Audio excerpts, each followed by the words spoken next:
I think taking it a little bit from a software standpoint, right? Like the most of the software platform that we talked to in the last 5 years, I think this is changing a little bit as resale is becoming more prominent. But like most of those vendors had a retail new product model, right? So it's the world where you have, I don't know, a seasonal catalog with like 1,000 products, and each one of them come in different colors, and there is 1,000 stocks of each of them, right?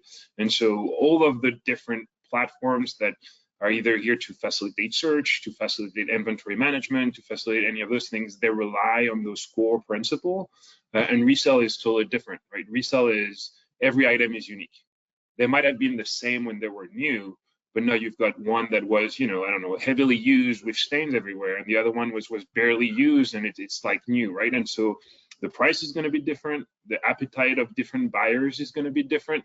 And so this is kind of one of the reasons why we've built a lot of our in-house platform, right? Because we had to, in order to understand what are we acquiring from sellers, and in order to prepare it to be then sold to a future owner.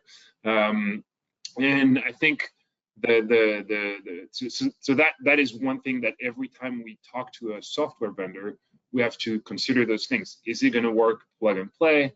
Do we need to customize something? Do we need to work with the vendor's team to, nuance the model that they usually work with, and now it's going to have to be different. Another thing which is not necessarily new, but sometimes challenging, is we also publish new items every week, right? We publish, could be every day as well, but we publish about 2,000 items every week. And same thing, some softwares are going to be like, hey, you need to preload those things, and then you load the metadata, and then you can publish the item. And we'll be like, well, we can't really do that. We have kind of a new drop that goes live at 9 a.m. on Wednesday, and it has to be there. It has to be indexed. It has to be ready. And so those can be kind of challenges that we've had in the past. With vendors that sometimes choke on this, and you're going to have like, hey, we had this problem, and now we need to resync everything for 24 hours, and your store is kind of not functional for those 24 hours. So those are things that happen. It can also lead to bad recommendation. Back to what Roland was saying, this has been around for a while, right? It's not new. It's getting much better recently, but it's been around for a while. A lot of the recommendation algos were based on customer who bought this also bought that, right? But we only have one of each. So once it's sold, there is no other customer buying this.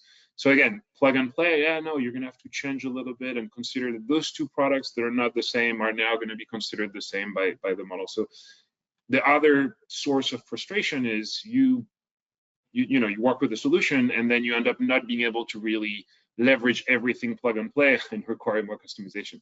I think this is a little bit changing. Because resale is becoming more prominent, and it had in the past, generated an average experience for the end consumer, which is not necessarily fair in that use case, and we're trying to make better every day.